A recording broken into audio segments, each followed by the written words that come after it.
ఆంధ్ర రాష్ట్రంలో ఎన్నికల వాతావరణం దగ్గర పెడుతున్న వేళ టీడీపీ, జనసేన, బీజేపీ పొత్తులో భాగంగా రాజకీయ వ్యూహాలు రచించుకుంటూ ముందుకు కొనసాగుతూ ఉంటే వైసీపీ సింగిల్ గా పోటీ చేస్తూ వస్తుంది. ఇదిలా ఉంటే ఆంధ్ర రాష్ట్రంలో ఒక 4 రోజుల క్రితం వైజాగ్ లో భారీ డ్రగ్స్ పట్టుబడ్డాయి. అయితే ఇవి ఎవరు తీసుకొచ్చారు, ఆంధ్ర రాష్ట్రంలోకి రావడానికి ప్రధాన కారణం ఎవరని చెప్పి సిబిఐ అలాగే ఇంటర్పోల్ వారు ఇన్వెస్టిగేషన్ మొదలెట్టారు. అయితే ఇందులో ఆసక్తికర విషయాలు వెలుగులోకి వచ్చాయి. ఇవి ఖచ్చితంగా వైసీపీ పనే, దీంట్లో జగన్మోహన్ రెడ్డి హస్తం ఖచ్చితంగా ఉంటుందని చెప్పి కొన్ని వర్గాలు భావిస్తా ఉన్నాయి. కొంతమంది మాత్రం ఇది టీడీపీతో పని, ఇది టీడీపీ చేసి ఉంటుందని చెప్పి కొన్ని వర్గాలు మాట్లాడుతూ ఉన్నాయి. అయితే పోలీసులు ఆధారాలు ఏమీ తెలియకుండా ఇష్టం వచ్చినట్టు ఎవరైనా మాట్లాడితే వారిపై చర్యలు తీసుకుంటామంటూ పోలీసులు గట్టిగా సమాధానం చెప్పారు. అయితే తాజాగా ఆంధ్ర రాష్ట్రంలో ఈ డ్రగ్స్ పట్టుబడిన తర్వాత వైఎస్ జగన్మోహన్ రెడ్డి ఇప్పటివరకు ఈ విషయంపై స్పందించకపోవడం పట్ల అందరూ ఆలోచనలో పడ్డారు. ఈ విషయంపై సజ్జల రామ్మోహన్ రెడ్డి మాట్లాడుతున్నాడు తప్ప వైఎస్ జగన్మోహన్ రెడ్డి ముఖ్యమంత్రిగా ఉండి కూడా కనీసం ఆంధ్ర రాష్ట్రంలో 25,000 టన్నులు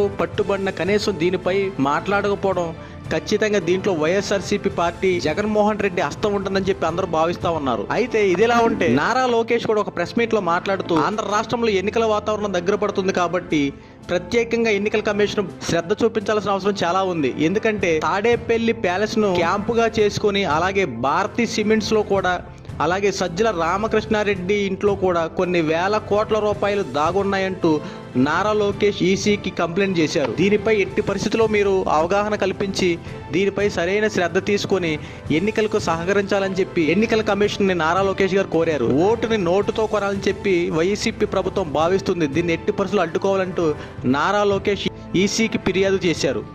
అంతేకాకుండా ఆంధ్ర రాష్ట్రంలో డ్రగ్స్ పట్టుబడడం ఒక విషయం అయితే అక్రమ సంపాదనల పేరట వైసీపీ ప్రభుత్వం చేస్తున్న అరాచకాలు అనేకమైనవి అంటూ నారా లోకేష్ ప్రశ్నించారు. ఆంధ్రప్రదేశ్ ప్రజల్లో మాత్రం ఒక ఆలోచన నెలకొంది. ఏ విషయానికైనా సజ్జల రామకృష్ణారెడ్డి మాట్లాడుతూ ఉన్నాడు, కానీ ఇప్పటి వరకు ముఖ్యమంత్రి అయినటువంటి వైఎస్ జగన్మోహన్ రెడ్డి ఏ విషయానికి ఇప్పటి వరకు స్పందించడం లేదు.